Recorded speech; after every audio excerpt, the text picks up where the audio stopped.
Welcome back to the Pastors Podcast, part of the Jesus Culture Podcast Network. And I said welcome back because this is season 4.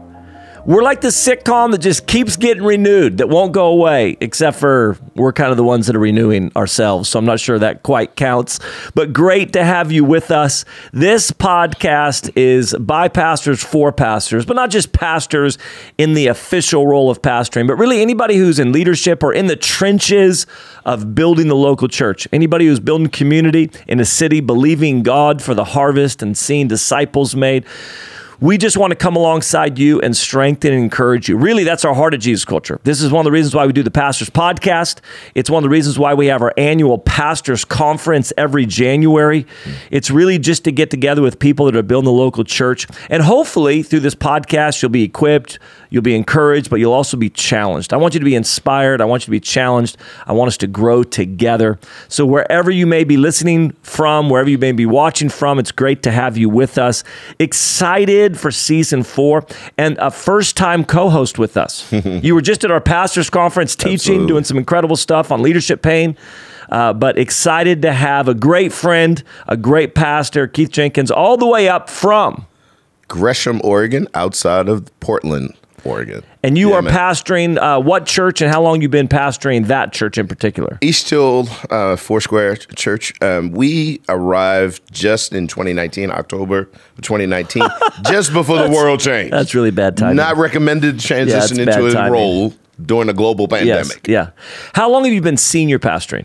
33 years. Now, when you came in and took, which you have listen, you're going to hear from Keith as we jump into the conversations, but as you went from one church to another church, did you find that you wanted to change a ton? Like when you jumped in and you're like, I want to, because you're a seasoned leader, Yeah. you know what you want. Like, did you want to change the name? Did you want to change when you jumped in, how hard is it not just to change everything? I think every leader that comes in has a different philosophy, not theology, but philosophy of ministry, different culture, different things he or she wants to emphasize in the DNA of a local church. So yeah, I had tons of things I wanted to change, but wisdom says earn credibility, earn relational equity first. You know, what do they say? Change travels at the speed of trust. So we had to gain the trust of the people. And then I had no people in front of me.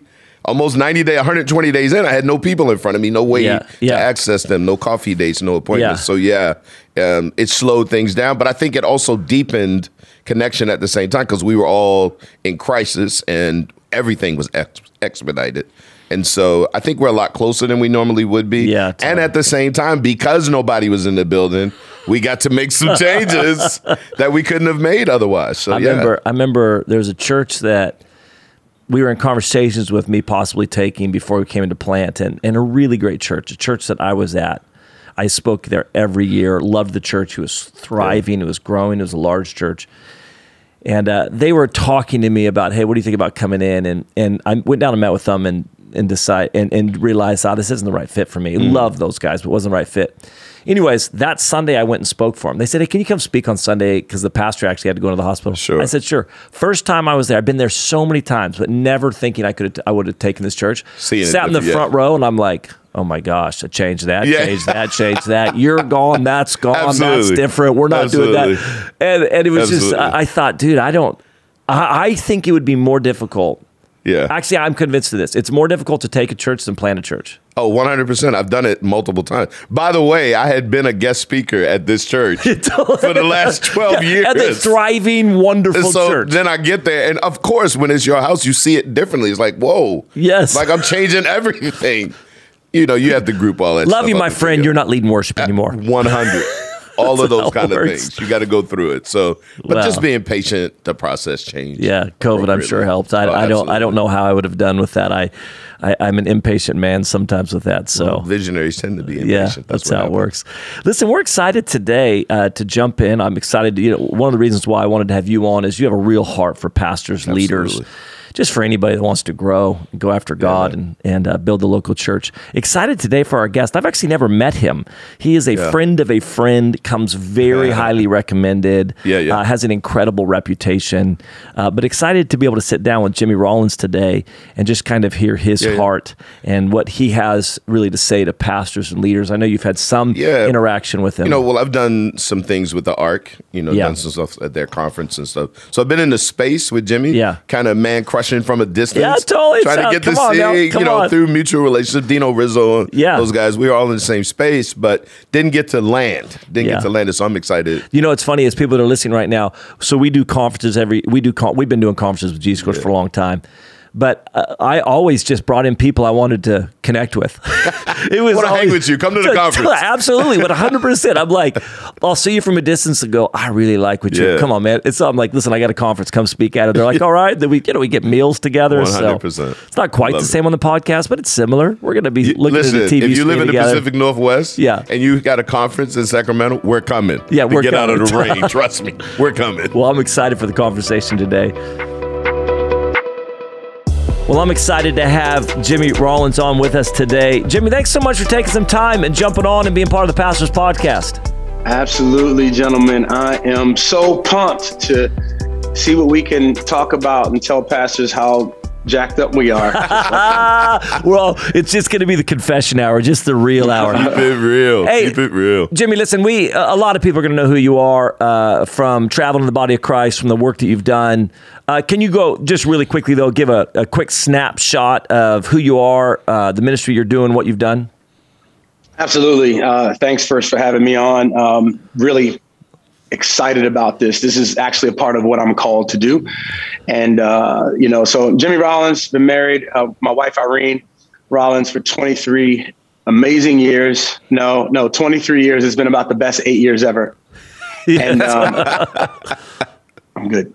And, because of that, like our story and what we've come through in our testimony, I really felt God call me in 2020, just kind of saying, hey, you've been busy at building your church. I want you to help me build mine and really strengthen, pastors, strengthen leaders, give them a safe place to share. And so now Irene and I do a ministry called 2 = 1, where we come alongside churches and come alongside pastors and really just honestly help them get healthy individually so that they can have an amazing marriage and then an amazing church. So we love to do that. I'm on a few speaking teams around the country, primarily here in West Palm Beach with Christ Fellowship with Todd and Julie Mullins. And then my good friend Sean Johnson at Red Rocks and Earl and Onika at Shoreline City and Union Church, which is the church I kind of transitioned our church into another church, and Pastor Stephen and Zai Chandler pastor that. So that's the skinny on me. I have 3, 2.5 amazing kids, because only half of my son is amazing. We're working on that. That's a whole nother story. But my daughter, 22, she's on full-time staff at Shoreline City. My son lives here in West Palm with me, and my daughter, Maya, 17, she's about to go to SEU. Feels called to full-time ministry. So that's the skinny on me and my life and what we get to do. And I'm just honored that I get to be a part of this podcast and help as many people as we can.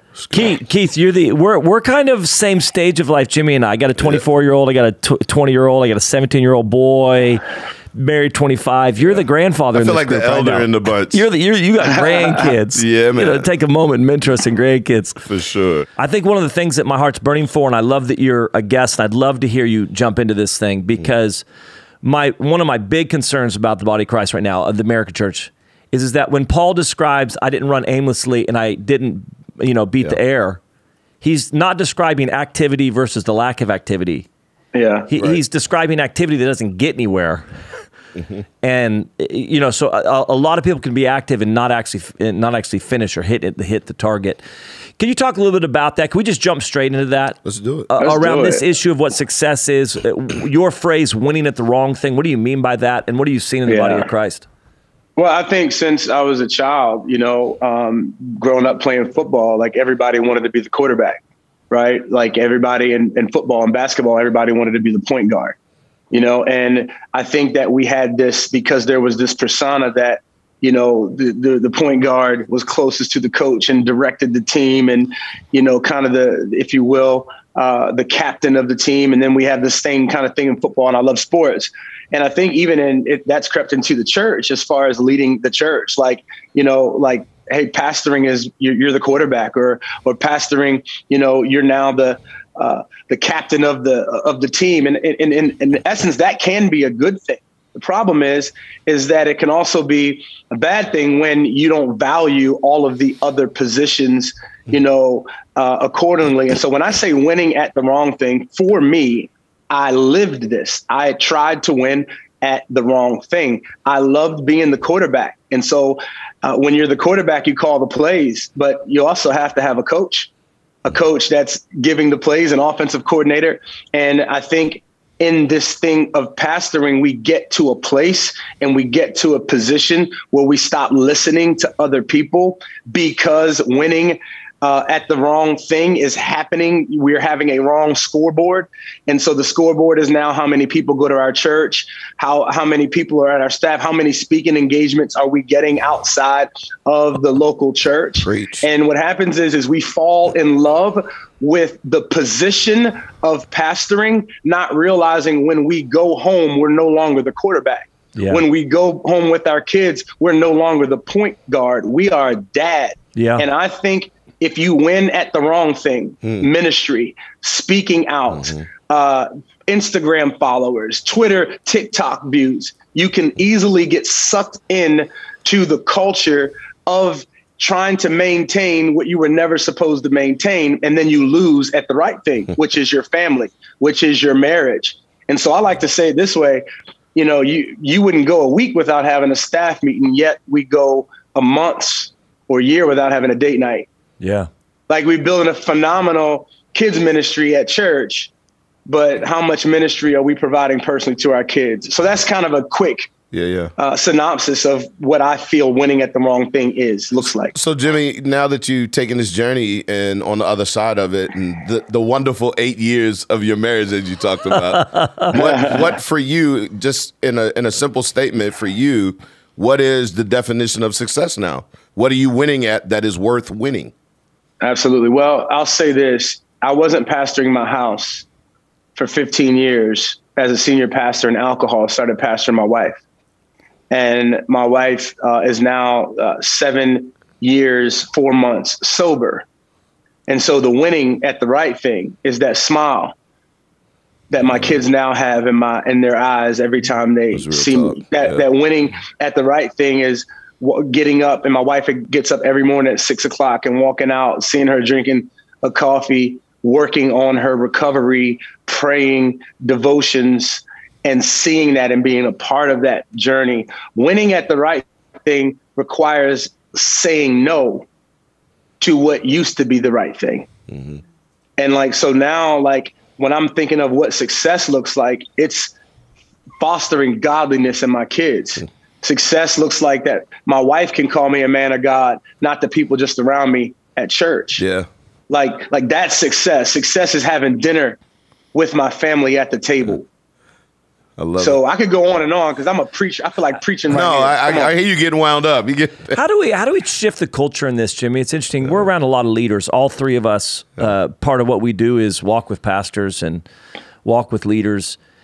And part of the concern I have sometimes is what we celebrate right now is not that. So we will kind of talk about that, but we don't necessarily celebrate. We don't introduce people that way.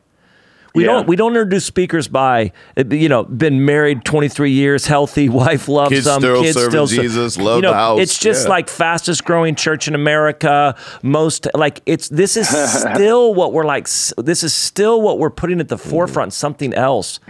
I'm on a mission. Are you seeing it shift with some of the younger leaders at a younger age saying we're going to celebrate and value something different than just, and we're all driven people as part of the problem. Yeah. We're all driven, not everybody. Most of us are driven with this massive need for significance in us. Yeah. Yeah. and deficit coming from families of origins Sure. where those wounds haven't been dealt with. So you're looking at men that have now, in multiplied thousands, climbed the leadership ladder, but some of those soul voids and empty spaces in their soul have never been filled. So then if you're in the middle of a room on a stage, which is what I think most of our struggles were during the pandemic, it's like, okay, I'm off that stage. Alcoholism went up. Yes. All of the pornography rates went up. All of that went up because that drug called success in people's eyes was no longer available. Yeah. That affirmation. How do you shift it with these, any leader, but I'm saying this younger generation of leaders that are coming up, what's the advice to them to shift what's motivating them? Because you're talking about let's win at the right thing, but there's a motivation in them. Yeah, I think I always like to since I was a child, I like to take things apart to see how it's working. And I've also learned in my life how to take things apart to see what's not working. And what I feel is though, I think it's not working to a greater level than it even used to, right? We have technology. So right now we can like a post, we can comment in someone's DM, we can send a group text and check in on someone, and then we call that accountability. Right? So somebody, back in the day, somebody needs to go there, right? You had to show up. You had to show up. Yeah. You had to get on a plane and be in someone's space. And I don't think it's going well right now, if I'm honest with you. I think it's not going well because we have more and more leaders starting churches out of wounds or starting ministries out of wounds and what they don't want to be.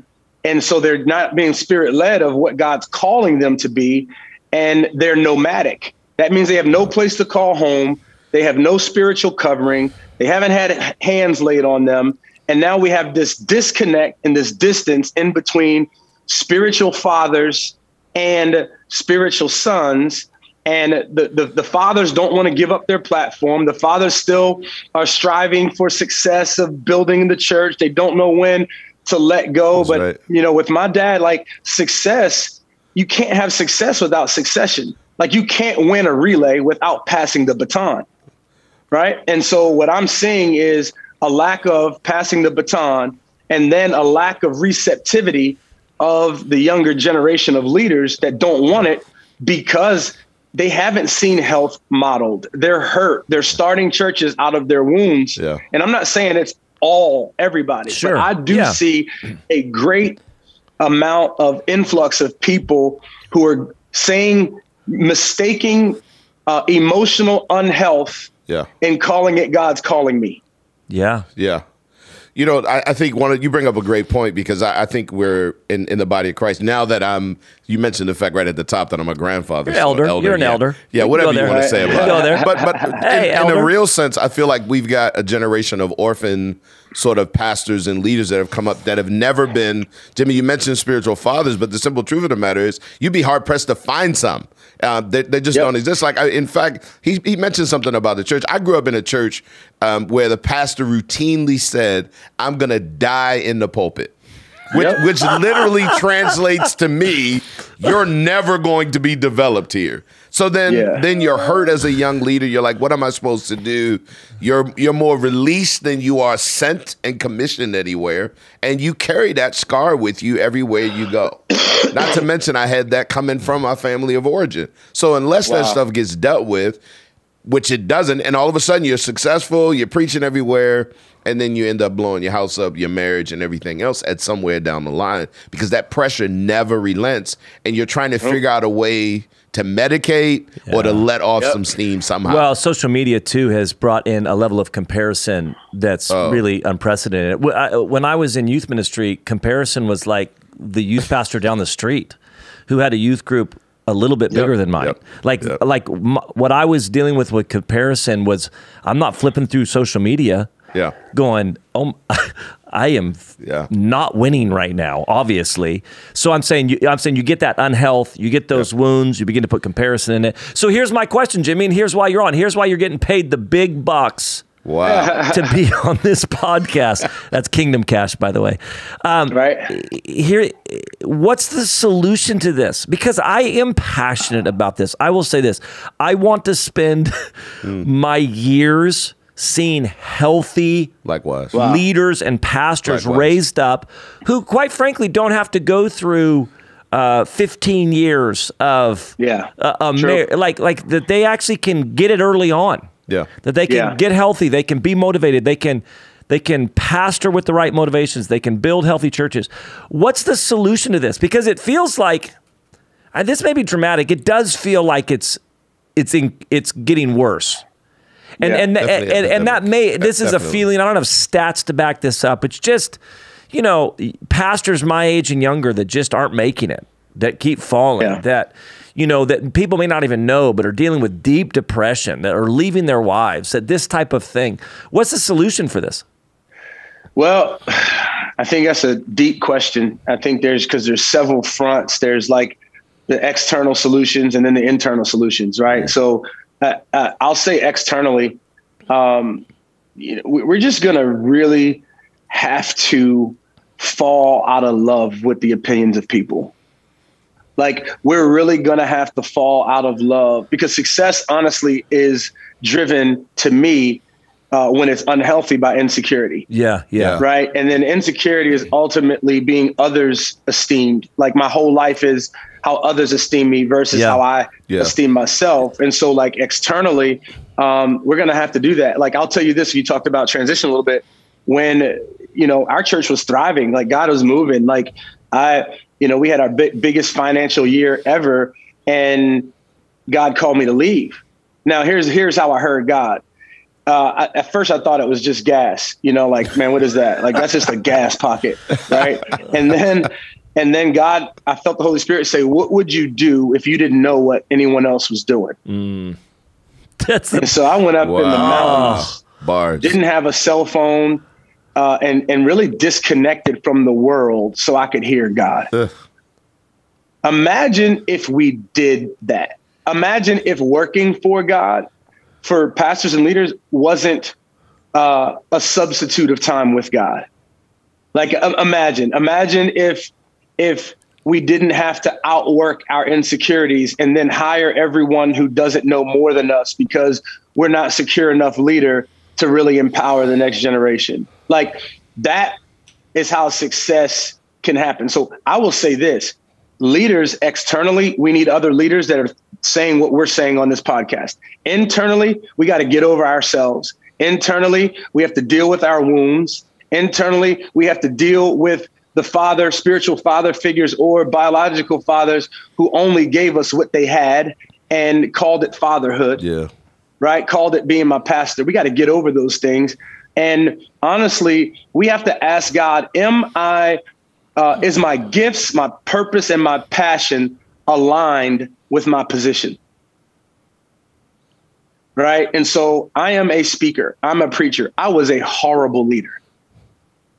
And I wasn't the best leader. I didn't know how to manage people. I didn't know how to do a big budget and sit in board meetings. You know why? I didn't have a degree for that. In the world, the secular world, people have degrees for those things, right? Sure. And so here I am trying to do something, because pastoring is the only vocation that you can get called to with no skills. Why has he got to call me out like that? Wow, I'm so glad you had Jimmy on. I feel so good about myself. You know what? All right, we're going to wrap this up now, guys. Thanks, Jimmy. But guys, honestly, like, think about it. Now we're trying to maintain this persona that we can't, because it's not my gifts. Yeah. But to the culture, we're supposed to be good at all those things. And now I got pressure that I'm not prepared for. I don't know what to do. I end up walking out and medicating in some way. And so that's a big question of what do we do? Because we have to get emotionally healthy. We got to get spiritually healthy. We have to disconnect socially, right? So that we can connect spiritually. Mm-hmm. Like, these are some of the things that I feel like we need friends who don't believe our press. Yeah. No, that's exactly right. So I'm sorry, I'm like coming at it so hard, but this is my life. Want us. This is my this is passion. what we want. Can you back up real quick, friends that don't believe our press? First of all, that's a big one. Oh yeah. Let's circle back to that in a moment. Can you just really quickly what the Lord told you about if you didn't know what everybody else was doing? What did He say there? I want to just really touch base on that real quick. The Lord told you. So, yeah, go ahead. I'm sorry. No, go ahead. Tell me what He said again. So what would you do if you didn't know what anyone else was doing? Man. So basically nothing to compare to. Yeah. What like how would you preach if you didn't have preaching clips? Dude, Jimmy, what you were saying right there, I haven't heard it put that way before. But some of what I've been stirred by recently is the lack of innovation and pioneering, or because we're just not leaning in and saying, what is it that I'm supposed to be doing? Or what is trying to tell pastors, build the church that you see in your heart. Because even I'm around some pastors, I'm like, I'm not sure you'd attend your church. Yeah. Wow. Like at the end of the day, I'm not sure this is actually the church you would attend because you've built something that you saw somebody else doing, but wasn't necessarily the thing that's in your heart. That phrase right there, what would you do if you didn't know what anybody else was doing, is a profound picture of what would your preaching look like? What would your church look like? And I think the issue of insecurity, and we've talked about this, Jimmy, I think when you're insecure, you're unwilling to take that risk. Because you have to be okay with your church maybe being smaller. You have to be okay with your church maybe not growing as fast. Because you're going to take some risks that may not work out. You're going to take some stuff that like, this is the church I see in my heart. I'm not sure if the formula is going to work or not. And it may be a lot slower. And I have to be okay with that. So if we pulled on, so I'm like trying to get to the root, like solution. Do you guys feel like, this conversation, the root of this goes back and is somewhat an indictment on the discipleship cultures of our churches? Because some of this stuff, Jimmy, is supposed to be worked out before you ever get sent, before you ever get commissioned, before anybody ever lays hands on you. Have you ever been challenged? Did anybody along the way as a young disciple catch you and correct you? Literally, when's the last time somebody talked about being rebuked? Like sharply corrected. I mean, you can barely even give direction anymore without people being offended and hurt. But for me, I was fortunate. One, I had the Marine Corps. Two, I had spiritual fathers who often corrected and adjusted young kids, right? So to me, if we follow that thread all the way back, like where is the place? Okay, CEO, pastor, that is a definite problem. But if we go back, I don't know that the discipleship cultures that we've created are robust enough to transform the inner, right? We've got image management, we've got habit formation, but I don't know that that's gone deep enough. I think Pete Scazzaro and those guys with emotional healthy spirituality get into some of this. Absolutely. Well, listen, I want Jimmy to answer this, but at Bethel, it was I probably one of the things I'm most grateful about being at Bethel for so long was we would literally be out there filling like massive places. What Jesus Culture was, we'd be on the road filling up arenas or mid-sized theaters, whatever. But we'd be filling up these places. You see how he had to adjust it? He felt convicted around you, Jimmy. It was arenas, but sometimes people are saying stuff that I'm like, was it really a stadium? Was it really? Right. But I would come home and they just weren't impressed by it. And I'd sit in the office of the pastor that oversaw me and he'd just be like, how's your marriage? Right. I'm like, dude, did you know? You know how many just came to our? You know how many just came to our thing? And they just weren't impressed by it. Perfect. They just weren't impressed by it. They're like, that's great. We love that. How's your marriage? How's your kids? What's going on with that? How do we create this a more robust leadership discipleship culture that actually I think deals with motivations? Because Jimmy, I'm sure you know this, and we've all experienced this. But we love driven people. In the body, we love driven leaders. Celebrate them. But the problem is not all driven leaders are motivated by the right thing. Right. How many CEOs out there have built multi-billion-dollar companies that have spent their entire life just trying to prove their dad wrong? That's right. Like just because you're driven doesn't mean the motivation's right. Yeah. So I guess the question is because we're talking to two groups of people out there right now. We're talking to those that they're at the stage of life where they need to be discipling the next generation of church leaders, and we need to get some things right with that. One. Two, we've got those that are listening that need to be discipled. how do they position their life to go find that? Yeah. I mean, what does that look like? I think is what would the challenge we'd have? What would your challenge be, Jimmy, to both of those categories? People that are listening right now going, we've done an inadequate job of raising up healthy leaders because we valued the wrong thing. And then other ones who maybe don't have a value for that or don't know they need that. What would your challenge or advice be to them? Wow. Well, I think we as leaders, the older leaders, need to get really a revelation from God that we are like, our legacy is built on who we lay hands on, not what we keep in our hands. And I think, having the mentality that I want to be known for what I give away, not what I keep, is a big part of this, so that there can be this transference and this trust that's built. And then I think that understanding that biblically, the disciples hung around Jesus for 3.5 years before they were sent. And he didn't teach them how to preach. Yep. He taught them how to do life. Yep. He taught them how to navigate the culture. He taught them how to not judge people because they sin differently than them. Yeah. You're saying we need fathers. We need fathers, and we need people that will walk us through. The problem is that there's this disconnect that I'm not sure how to make up, other than empowering the next generation to not have to leave our flock in order to live out the call that's on their lives. Yeah. What if they didn't have to go start another church because they could come under the fold of ours because we were so healthy that we're okay with them not being on the screen and them preaching on Sundays. Yeah. Like, there's so much that I could talk about here, but, and then from the young guys, standpoint, being able to hear hard words, being able to be told no, like he said, like being able to be rebuked. Now, for me, growing up, it was my parents. So, I peeled potatoes for the women's ministry. I didn't have no title. I cleaned up. I set up chairs. I was the set up and tear down team. You know what I mean? And I worked my way into ministry. And right? Nobody was telling you thank you. No, there was no thank you. There was no paycheck. Service. There was no paycheck. There was no paycheck. No. Paycheck was dinner. You know what I'm saying? Like, absolutely. And so I think that, there are some great leaders out there.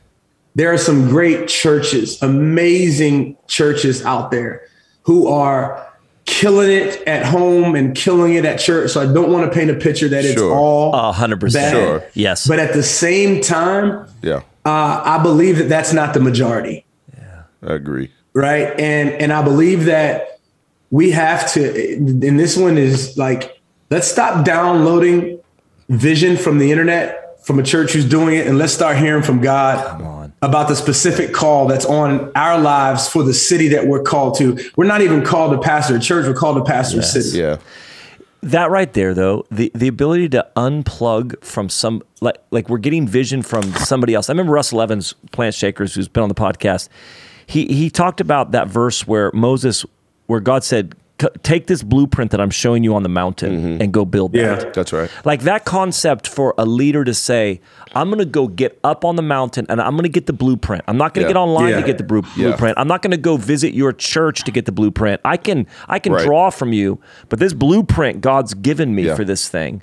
Yeah. And I think that it's just, I think we've got to go get up on the mountain and get the blueprint. It's amazing because I was young, Jimmy, and we were at a pastor's conference with Pastor Wayne Cordero. He's a mentor of mine. And I remember him saying, he said, hold on a second. Are we name dropping on the podcast? That was a slight flex. That was a slight flex. Hold on a second. I need to get somebody else to. It's my fault. No, hey, listen. If we can't make fun of you on this podcast, then what kind of podcast is it? So we're together. Everybody, by the way, it's in Hawaii, right? It's even more of a flex. Four seasons. I was with my mentor in Hawaii. They were having baptisms and 800 people were getting baptized in the ocean. There was another 1,500 on the beach. So everything in Hawaii is communal festivals now, right? So Wayne says to us all when we leave, he says, some of you are from Alaska, Oregon, different places. You're not going to be baptized outside in the water. Totally, yeah. So like the whole idea was just like, appreciate the trumpet that we blow. But more importantly, don't try to duplicate our trumpet. Learn hammering techniques of your own. Yeah, what's going to work, your gift set. You're not going to be baptizing people in Anchorage, Alaska in November. That's the whole journey, though. Yeah. That's the joy of it. Jimmy, I love what you're saying right there with telling stories. I've actually wondered, I'm not sure, maybe just challenge all the older ones, my age and up or whatever else. No, I'm talking about that have been in ministry for a while. Yeah. To tell the stories of the early days. Even Jimmy, right now, you're talking about setting up, not getting a paycheck. Like there's almost like a second generation money that's come in that doesn't really understand. We were raised on stories. Like I remember this, like ministry was not sexy. Yeah. Ministry was not like where you're going to go make a ton of money and be super well known and hang out with celebrities. It was stories of like, I remember a guy telling me a story of his pastor who so felt called to ministry, so felt called to pastoring. He went to this little tiny church. They didn't have any money to pay him. Right. He converted a chicken coop to live in. These were the stories. Wow. Converted a chicken coop. So felt the call of God on his life that he lived in a converted chicken coop and now it's like, hey, you should be a youth pastor. Nah, I don't know. He wasn't married, Jimmy. He lived in a chicken coop. He wasn't married, I promise. Yeah, tell you. but those stories, I actually think those stories are important. It kind of, because they see people now. Yeah.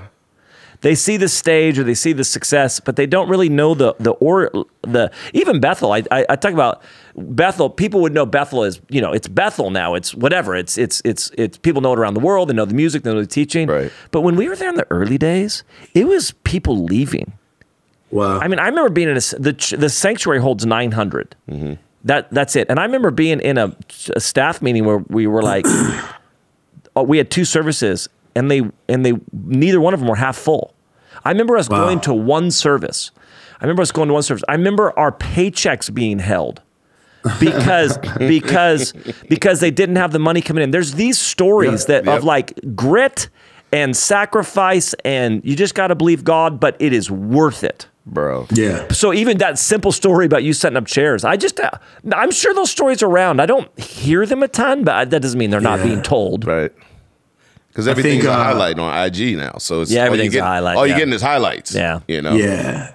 I think I was talking to a guy he's a college pastor at a Bible school. And, I've spoken there a few times. And one of the kids was coming up, even me saying kids at 49 years old. Yeah, come on, somebody. One of the kids coming up was like, I want to do what Pastor Jimmy does.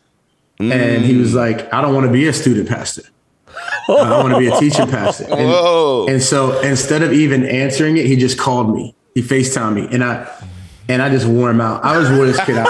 And I was like, have you ever peeled a potato for 300 women? Right. Totally. Have you ever been forced to be a cook and do scrambled eggs when you've never done it before? That's right. To serve women? Have you ever gone up to a church who couldn't afford the snow removal and shovel the entire parking lot? Jimmy. No, you've never done that. And I was just, as you were talking, Banning, I was thinking about one specific thing. So when my parents started their church in 1994, it was portable. Now, back then it wasn't called portable church. There was no such thing as a church planner. There was no language. There was you did it. Yeah. And I remember meeting in this elementary school, and we had these like 2 50-foot carpets. And that was the altar. And it was like this blue, and they would get so dirty. And because of people would just be coming up to the altar crying and weeping and sobbing before God and snotting and all of the things. And I remember my mom saying, hey, I want you to go get those carpets out of the garage and shampoo them. Let's go. And when you shampoo them, I want you to be prophesying and praying over all the people. Here's the deal. I couldn't have prophesied and prayed over those carpets without a willingness to clean them. Yes. Yeah. Come on. And it wasn't a choice. Yeah. It was a part of being prepared and processed and character developing and integrity, infusions. Yeah. And so what are we doing other than a growth track? Or what are we doing other than, go to Bible school, read these 3 verses, go through this class and become, no. We have to teach grit. Yes. Yeah. We've got to teach ministry. We have to teach. Man, my first sermon, I walked off the stage. My dad said that was the worst message I've ever heard. And we got people putting clips up and been preaching 2 Sundays. Come on, man. Yes. Come on. I don't know. Stages without serving. I love that. I love your parents. Well, listen, here's what I struggled with in my 20s. I remember I read a book by Ian Bounds, Power Through Prayer, written in 1910. And he said this phrase. He said, it takes 20 years to make a sermon because it takes 20 years to make a man. Right. And it's so it's interesting to me, the ability to communicate, the ability to be an orator, to be able to, and listen, I don't think you're disqualified I think the Lord works through you as you're being developed. Correct. But when they look at you and say, I just want to be a teaching pastor, I want to be able to just go to different churches and bring this thing. That's what I want to do. At some level, I'm not trying to be harsh. I'm like, you have nothing to say.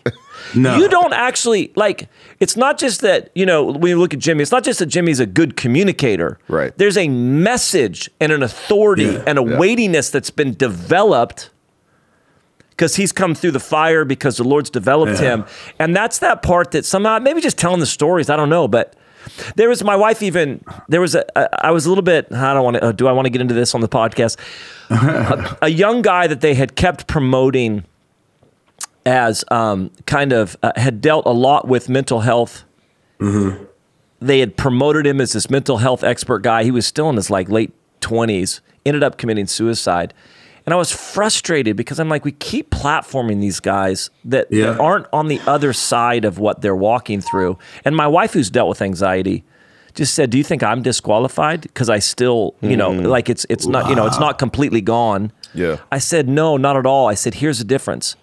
It's not just that hey, we don't ever struggle with it anymore, but you've been through fire and come out the other side. And I think so many of these younger guys, I'm like, listen, you've got to go through some fire. You got to get that stuff tested, and you've got to come out the other side. It doesn't mean you're perfect. Doesn't mean you have that message completely, right? And allowing that to develop. For me, I come about this from, actually being a soldier, right? So you got these second lieutenants that come out of, wherever they went to school, West Point, wherever they're gone. They've got theory. They've never been under fire. It's never been tested. They've got all of the historical facts, but that has to be authenticated somewhere. Yeah. And like you're saying, it's like Jimmy's saying, 5 minutes ago, you got on a stage, you haven't lived, you haven't raised kids, you haven't failed, you haven't had any hardship in your life, really. Yeah. And yet now you're the authority, you're the voice, and you got a podcast, by the way. It's crazy. How do we say this without being the old guys? Right. Here's how you say it. This is father talk. This is how you say it.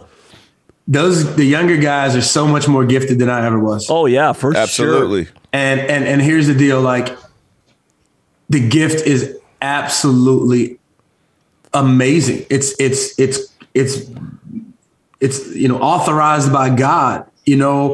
And I think one of the things my mom used to say: ability, anointing, and authority. If you don't have all 3 of those, you have nothing. If you have ability and anointing with no authority, you have nothing. If you have authority and ability, right, with no anointing, you have nothing. Yes. If you have anointing and authority but no ability, you have nothing. And what if those 3 gift mix? What if those 3 foundational spiritual essentials was our goal? Because here's the deal. I wish I had the gift that the younger guys have. So we need to affirm the gift. We need to say, hey, that's amazing. That's man, what God's put on your life. Yes. Can I help nurture and develop the anointing of that? Because if I'm doing that, now they get an authority that they don't have to take. It's given. That's right. Yeah. And I think that our generation needs to do a much better job not making it, not trying to continue to run a leg that the race is already, our part is already done. Yeah. But we don't see, I think, in my own fault. Like, this is real. I'm not sharing out of something I saw. I'm sharing out of something I failed at. Yeah. Right. Yeah. And so I had people building my kingdom and not the kingdom of God. Yeah. And so now, if I had to do it all over again, I would have said, hey, what's your purpose? What's your vision? What's God calling you to? How can we embrace that and put that as a part of our vision as our church, so that you can live it out here and don't have to go be a solo act? Yeah. But before we move on from this, let me just say this: lest we sound like a bunch of grumpy old men. We're there. Kids this podcast is the old pastors bang on the young pastors. Lest we do that, I mean, first and foremost, we have to acknowledge, as those that are older in the faith, that this next generation, whether it's millennials, Gen Z, somebody raised them or didn't raise them. Yeah. So I've been in spaces where millennials were literally talked about while they were in the room by older pastors. It's crazy. Insulted, indeed. As if the older pastors weren't the ones that created the culture they were raised in. Totally correct. Yeah. You were their models. You were the ones that were imparted. I don't hear enough of that ownership, but there's an abdication and expectation that they would become whatever they're supposed to be. So we've got to recover that mantle of fatherhood and repent and go back, and we need God to turn our hearts back to them. I agree. And I think my passion, all of our passion, and we obviously, I mean, if anybody, I'm assuming if they're listening to this podcast, they know our heart, but that massive passion to see the next generation raised up of leaders, Gen Z, millennials. Absolutely. I just want to see them raised up healthy. Yep. And I agree. Their gift mix. I'm looking at some that are coming up in our ranks, and I'm like, oh, you are light years ahead of where I was. Yeah. Both from a gifting, a leadership, and just light years ahead. But I also am looking around going, hey, listen, somebody has to be honest here that there's enough people falling and not making it. Yeah. To go like, hey guys, something's broken that we're not addressing. That's right.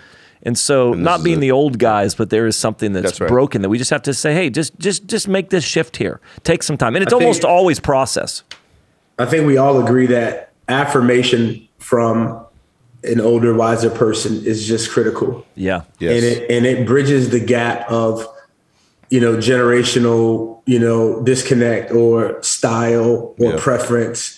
Like affirmation. And so affirmation is not, hey, you did a good job after you preached. Affirmation is, you're in town on vacation and you stop by and you say, hey, can I take you to lunch? That's right. Right. It's not, I think we look at accountability and affirmation as green room conversations, right? Accountability and affirmation need to be phone conversations, need to be, hey, I'm checking in on you, and making space in our calendars. That's right. To actually do that. My wife and I was driving yesterday and I said, hey, I think we need to re-time block. And she's like, hey, let's make Thursdays our connection day. That's when we're going to connect with pastors. That's when we're going to connect with young leaders who are crushing it.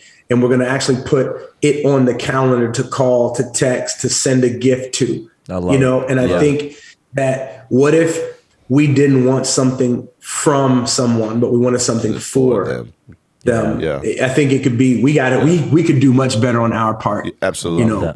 Rather than calling them out, we're calling them up. I love it. That's it. That's great, Keith. Let me change directions real quick, and then we're going to be done in just a couple minutes. We just have a few more minutes left. Jimmy, I'm going to have you back on again, because almost every time we get good preachers on, I want to hear preaching stuff. I want to hear preparation. I want to hear how you're getting there. I want to hear delivery style. We'll have to do this again sometime and spend a little bit of time talking about actually preaching. A lot of pastors that I'm walking with are trying to figure out transition. Yeah. When to move, when to leave, when to change, what's the Lord saying, how's he stirring me, is this the Lord, is this not the Lord? You actually went through transition, like you've shared, like you were at a church, it was doing well, felt the Lord calling you something.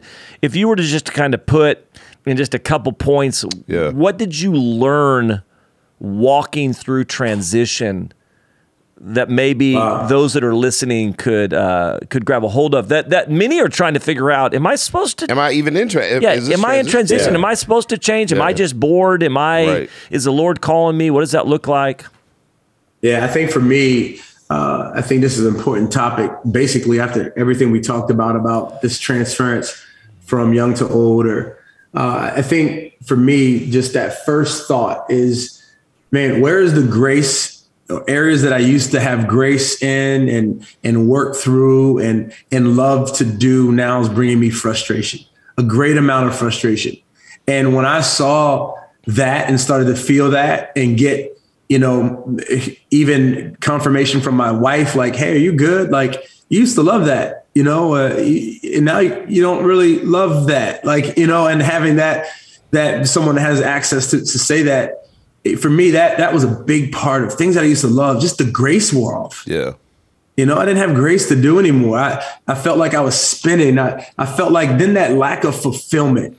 Yeah. Right. Like I wasn't fulfilled. And over a period of years, you hear what I'm saying? That's I didn't say a period of months. Yeah. That's important. Right. I said over a period of years, I began to discern what God was having me to do and what God was what God was calling me to. Here's the crazy thing is I had no idea what I was going to do next. Mm-hmm. Right. We see this great picture of worship, when Abraham and the servant, get to the bottom of the mountain and God says, this is the place you're going to sacrifice Isaac. And Isaac is, he's preparing everything. And he says, man, I got to go with just Isaac. One of the things that we got to understand when transition is happening and God's calling you to sacrifice something is that sacrifice is going to talk to you all the way up until you raise the knife. Yeah. That's right. Good, and if for me, I was so in love with what I was doing, right, that I didn't even focus on that God had put a ram in the thicket.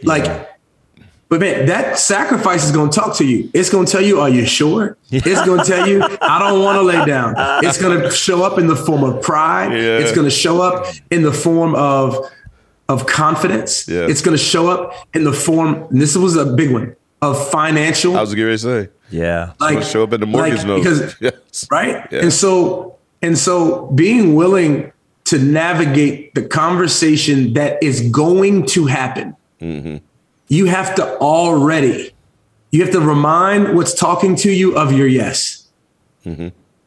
Like, keep reminding, no, I already said yeah.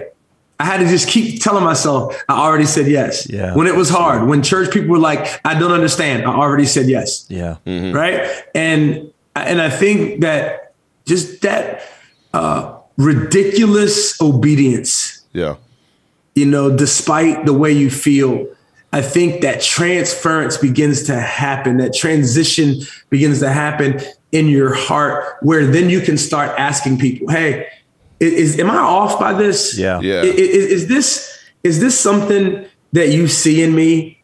Yeah, Jimmy, I actually have seen that you're frustrated. Yeah. And I was like concerned, like my dad. Listen, when I went to my dad, this is someone who gave me my church, and I'm about to give it away to somebody who's not biological family. Right. Woo.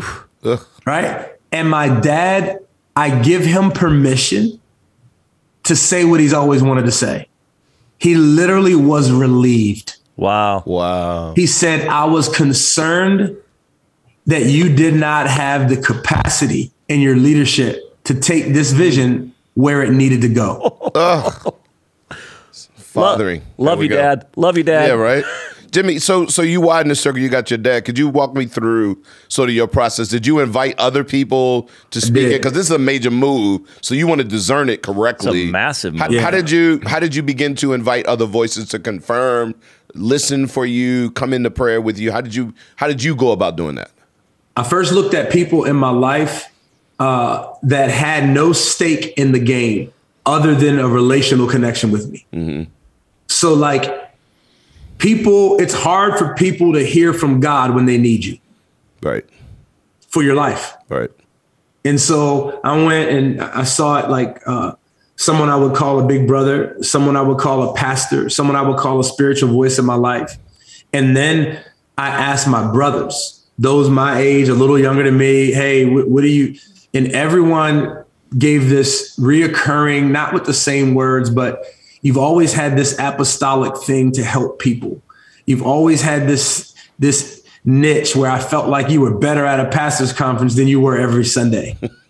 You know, like, and I began to literally through the voices of many. So I would say about 10 people, just, you know, they all weren't super close. And then I went to my board and I was just like, hey guys, like, I see why you're so frustrated with me. Like, I'm not supposed to be doing this. Like, God has something else. And so that, Keith, I think is just a great thought, and like many voices that say the same thing. And then my wife and my kids, like that was huge. Yeah, man. Yeah. Yeah. Well, listen, fellas, I could probably legitimately talk another hour or so. I love sitting down and just talking, especially to people that I'm just meeting. But Jimmy, I sure appreciate you taking time to jump on and be a part of this. How can people connect with you? Give us the avenues for where they find the resources and what you're doing. Absolutely. Well, we got a few ways to connect. IamJimmyRollins.com is kind of where you find everything. Me and Irene. From Love Outside the Lines, thoughts on diversity, small group curriculums coming out soon to help churches navigate the complexities of building a diverse church. To 2 equals 1. You can go to 2 equals 1, spell it out.com, or just go to IamJimmyRollins.com.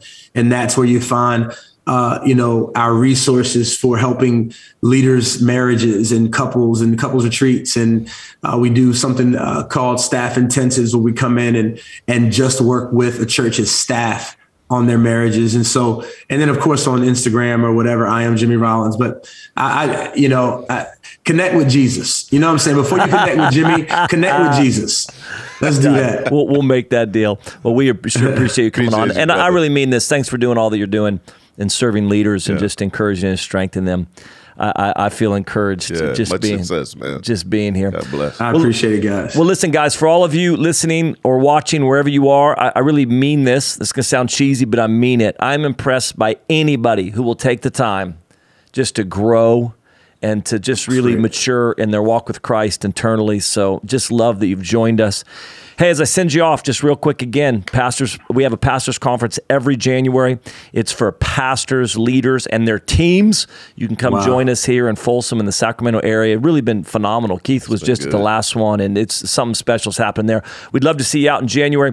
As well, I'm going to leave you with a quick word about our School of Leadership. We've got a Jesus Culture School of Leadership. You can come in person or actually online. It's available online Monday and Tuesday mornings. We'll give you more information about that. But it's for leaders of all areas, but there are quite a few pastors and some of their teams that are on there. So we'll leave you with a quick word about the Jesus Culture School of Leadership. Go back, listen to all the other seasons and everything else on season 4. We'll do it again.